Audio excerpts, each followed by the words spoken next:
I welcome you to today's episode of our podcast series, Autonomous Weapon Systems and Human Control. In this episode, we will look at international humanitarian law in the context of armed conflicts. Our guest today is Paola Gaeta. Paola Gaeta is Professor of International Law at the Graduate Institute for International and Development Studies in Geneva. Since the 1st of August, Director of the Geneva Academy of International Humanitarian Law and Human Rights. Her areas of expertise are international law, international criminal law, and international humanitarian law, IHL, today's topic. The first question leads us directly to the topic. Conceptually, we speak of semi-autonomous and fully autonomous weapon systems.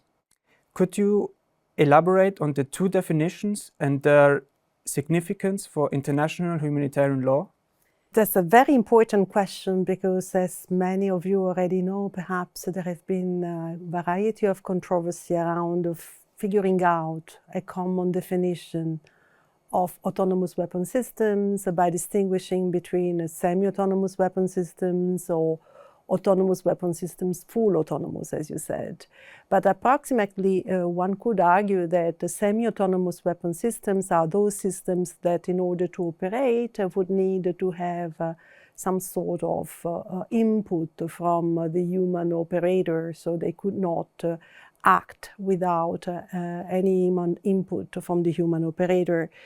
But in a way, this definition would be therefore to be kept distinct from fully autonomous weapons, which are those systems which could operate, and select a target and engage with the target without necessarily a human being, a human operator taking the ultimate decision. What is important, however, I think, is that in the field of fully autonomous weapon system, the area of concerns, in particular for international humanitarian law, are the technology which is embedded in fully autonomous weapon systems, in the sense that the kind of artificial intelligence that is used for making the weapon to select and engage with the target, which is based on what the scientists call machine learning, which means that the ultimate decision, let's call it like that, of the machine is not foreseeable by the human operator because the system would interact with the environment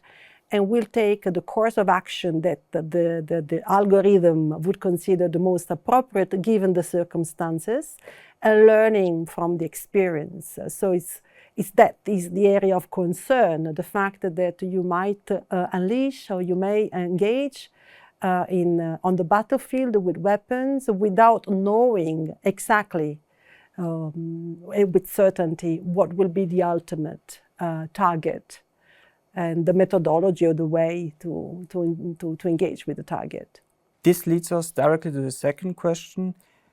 Could you point out the difference between acting in a legal sense, on the one hand, and making a decision, on the other hand, in the context of human operators and autonomous weapons?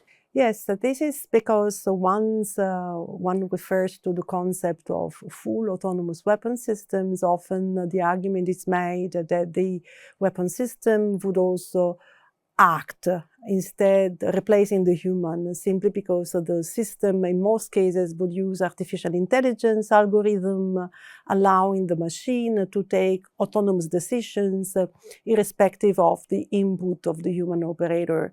But indeed, one shall distinguish between the possibility for the system to take a decision and interact with the environment with the action in the legal sense, which is always an action by a human being, in this case, to carry out a military attack using such a weapon.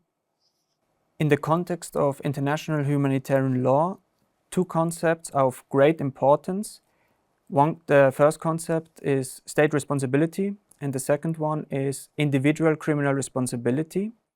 Could you explain these two concepts with autonomous weapons in mind? This should indeed be kept distinct because often one forgets that the rules of international humanitarian law, including those regulating conduct of hostilities, they address themselves to the parties to the conflict, and when the conflict is an international armed conflict, would be two states. And therefore, those rules, so once they are violated, will engage the responsibility of the state, which is not a criminal responsibility, is what we could call international responsibility, that brings with it the obligation for the responsible state to pay damage, to pay reparation. While criminal responsibility in the field of humanitarian law would be for the individual, which by carrying out an act prohibited by international humanitarian law, does it with a particular state of mind, a mental element, which will make the act a criminal act, and therefore making the person responsible for a war crime. And this is exceptional under international humanitarian law. Namely, not every violation of humanitarian law will engage criminal responsibility. Going to the autonomous weapon systems, when it comes to the autonomous weapon system that is used by a human operator, the autonomous weapon system may be deployed for attacking a particular legitimate military target, may end up, if it is a full autonomous weapon system, attacking a prohibited target, namely a civilian. In this case, the action will be still an action of the human, but the human will be not criminally responsible because it would lack the necessary intent to attack the civilian, and so often it will be not responsible for a war crime. But from the viewpoint of the state will remain responsible because the decision to use the autonomous weapons, which has ended up attacking a civilian, is an act of the state, which is attributable to the state, and therefore the state will be responsible unless it may prove that there are certain circumstances precluding the wrongfulness. But in principle, the state will be responsible. Like major force, for example? Yes, one of those circumstances precluding wrongfulness would be force majeure. So, for instance, if the autonomous weapon system has hit the civilian because of a hurricane, which has led the machine to behave differently from what it was foreseen. In this context, I would like to know which authority or court has the competence to determine a breach or a violation of IHL, for example, when an autonomous weapon was deployed in an armed conflict and civilians were targeted? Yeah, when it comes to state responsibility, unfortunately, the development of international law is not sophisticated to have a court which has the possibility to pronounce upon state responsibility in all cases, because it is necessary that the relevant states have accepted the jurisdiction of such court. That may be a specific court or the International Court of Justice or other court. It would be necessary for both parties to have accepted the jurisdiction of a court. Like also the International Criminal Court? The International Criminal Court, on the contrary, will be for the criminal responsibility of individuals. So it's the court which can pronounce upon war crimes, while for state responsibility, it would be, for instance, the International Court of Justice. But the fact remains that the responsibility of a state or of an individual for war crimes can be adjudicated at the national level before national courts. And necessarily this would mean that in the case of criminal responsibility of individuals for war crimes, it would be the military court of the state using the autonomous weapons, or the state, the enemy state. When it comes to state responsibility, it is possible that the victims of those violations of international humanitarian law could bring a civil claim against the relevant state before the civil courts of such a state. And the courts would pronounce upon the responsibility of the state at the national level. Now I would like to shift to the principles, the main principles of IHL. The principle of distinction between military targets and civilian targets in armed conflicts is a main pillar of international humanitarian law. From your point of view, how should human control be established in order to comply with this principle of distinction? The principle of human control is propounded by those who consider that those fully autonomous weapon systems can be developed and deployed without violating international humanitarian law, by reducing the risk that the autonomous weapon system may take decisions on the battlefield differently from those envisaged by the human operator. So by saying that the human would have to stay in control of the autonomous weapon systems once it has been sent to operate, would allow the human being to stop the operation to respect the principle of distinction if it's the case.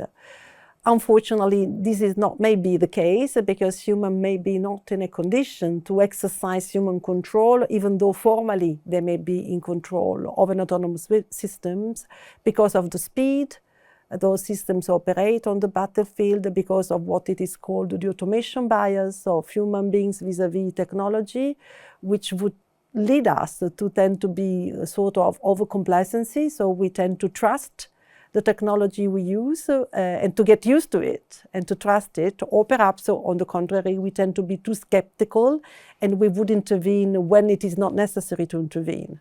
In some battlefield situations, military commanders or military decision makers in general take a higher risk of civilian collateral damage in order to achieve important military objectives.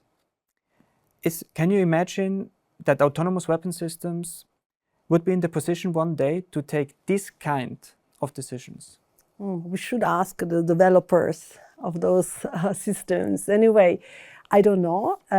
Certainly, if they cannot take decisions such as the one that you mentioned, it would be impossible for those machines to be used in compliance with international humanitarian law. What is imperative, according to many, is that if these systems are deployed and developed and deployed, they must be able to comply with the principle of distinction, including the principle of proportionality and the principle of precautions. If they can be developed in such a way, then their use is allowed or not prohibited by international humanitarian law.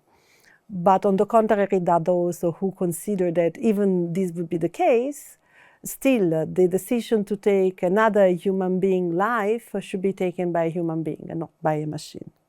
Professor Gaeta, we have already reached the end of the interview. I would like to thank you very much for the conversation and for sharing your expertise with us. At this point, I would also like to thank our audience for listening.